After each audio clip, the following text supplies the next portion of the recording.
Hey team, welcome back to my channel. My name is Christine, and today we are going to talk about those bins of children's clothing and toys that you have stored away in your home. Why? Because I want to. I just got back from Once Upon a Child and Plato's Closet, and I wasn't really sure how much stuff they would take, but Plato's Closet ended up taking everything, so they bought all of my stuff, so we got $55 from there, and Once Upon a Child purchased about 3/4 worth of the bin of stuff that I had dropped off there, so I got $50 from them. So grand total about $105, which I can then roll over and reinvest in my children. So I can buy them the next size of clothes, or if they have a new interest that comes up and they're suddenly really interested in, let's say, dinosaurs, I could maybe go and purchase a couple secondhand dinosaurs from Once Upon a Child or another thrift shop, for instance.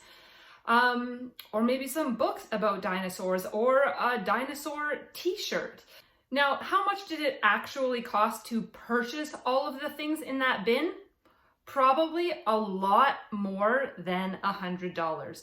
But here's the thing, all of that stuff has been sitting in my basement and it hasn't been serving us at all. Now, some of the stuff in that bin were clothing items that Gray had already outgrown, and we're not planning on having a third child, so that stuff would be going out anyway. But a lot of the other stuff in there were clothes and toys that I have been holding on to for 3 years, so in between the birth of Hawk and Gray, and I've just been hanging on to them, waiting for her to either use them or grow into them or play with them. And I realized after doing the wardrobe declutters of both of my kids that they really don't need that much in terms of clothing. Those videos will be linked down below in the description box. Feel free to check them out if you're interested. So, did I need to hang on to bins and bins and bins of toys and clothes, just waiting for Gray to maybe be interested in those toys or just waiting for them to fit her? Not really. Instead, they were just kind of a mental clutter for me in a way, because they were bins that I knew were there, but I didn't know exactly what was in every single bin. I had a fairly good idea, but we had a lot of clothes for Hawk, like way more clothes than any little boy ever needed. I have absolutely no issue dressing my daughter in those same clothes. If they mistake her for a boy, oh well. I don't really care. Jen doesn't really care. So let's just let her wear the clothes that we already have. Back to that topic of money. There were a lot of clothes and toys in the bin that I dropped off. I don't even want to think about how much it actually cost us to purchase all of those items. Some of them were gifted to us, but the majority of the stuff we bought ourselves. And a lot of it we bought new. That is not my thing anymore. Now I try to buy secondhand wherever possible, but anyway, a lot of it was purchased new. Now, according to the Googles, the average middle income family will spend approximately $12,000 on child-related expenses in the first year of their baby's life. What? Like, that is a lot of money. A lot of money. So just to give you an idea of how much it costs to prepare for baby, that's the average. Now, obviously, that's not the case for everyone. Some people are spending way less, other people are spending way more, so it totally depends on your income and your family situation. So is there a lot of value in those items? Yeah, probably, but is it helpful to have that stuff sitting there, or is it almost more of a hindrance? In my case, I was finding that it was a little bit more of a hindrance. I didn't want all of that stuff sitting there anymore. I am on a journey to declutter our whole house, and that storage closet was one of the spaces that needed to get cleared out as well. So because of the fact that we did spend money on all of those items for our son, I felt obligated to hold on to a lot of them, because I was thinking, well, we spent the money, so we should just hold on to them for baby number 2. Is that the right thing to do? For me, it was for the first few years, but now it is not. So those clothes and those toys are getting the boot.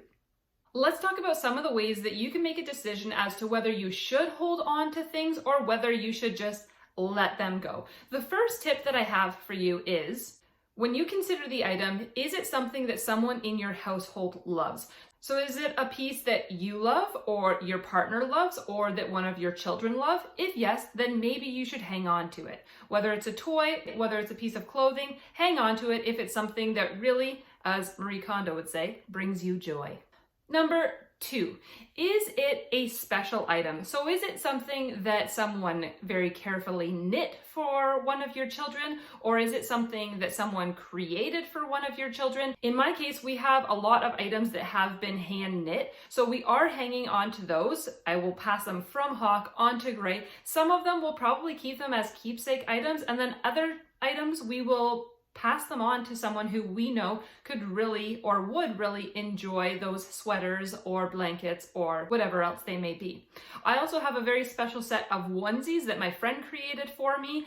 They are absolutely chocked full of memories, and if I pass those on, then a lot of those onesies aren't actually going to mean something to someone else, but every single one of those items means something to me. So Hawk has already worn them, Gray has also already worn them, and I'm gonna hang on to them.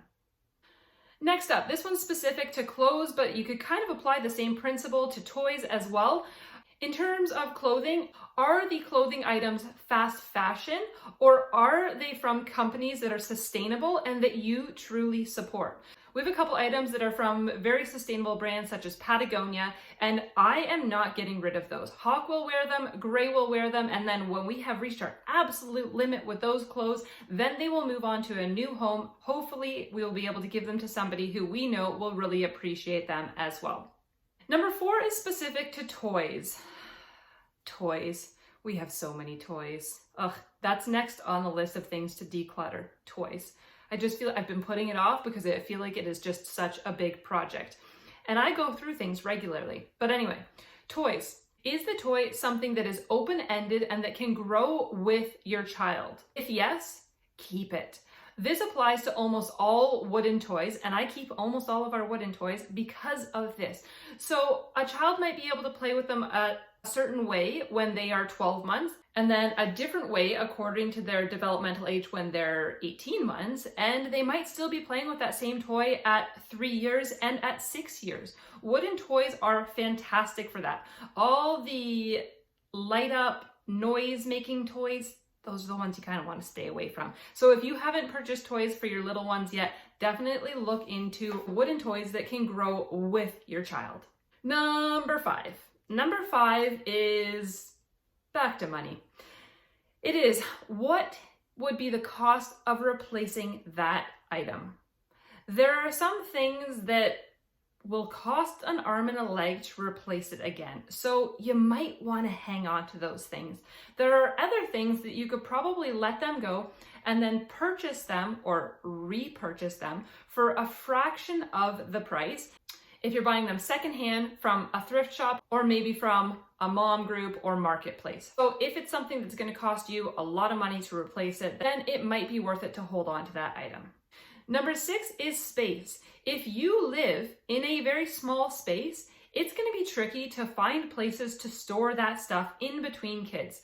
Could that space be better used for something else? Would it be suited better for something else? If not, and you're happy to just store the items, then go ahead and toss them into that space. But if you're finding that they are just creating too much clutter in your life, then it might be better just to let them go, or at least pare things down to just the essentials. And the final one, tip number 7, is to consider your mental health. So hanging on to all of these things, is that creating mental clutter for you? I know that for me personally, it was creating a lot of mental clutter and I just wanted to get the stuff out. I much prefer to use this idea of renting things from the thrift shops. So I go in, I get something, I use it for a specific period of time, and then once my child has outgrown it, then I let it go. So I consider my purchase price a rental fee. Having that kind of mindset has helped me a lot and has made it a lot easier for me to let go of things because I don't own them. I'm just renting them. All right, that's it for today. Let me know what you thought. Are you somebody who likes to hold on to things in between children, or do you like to kind of go with that rental system as well and just let things go? Let me know in the comments down below. Thanks so much for watching today, and we'll see you in the next one. Bye.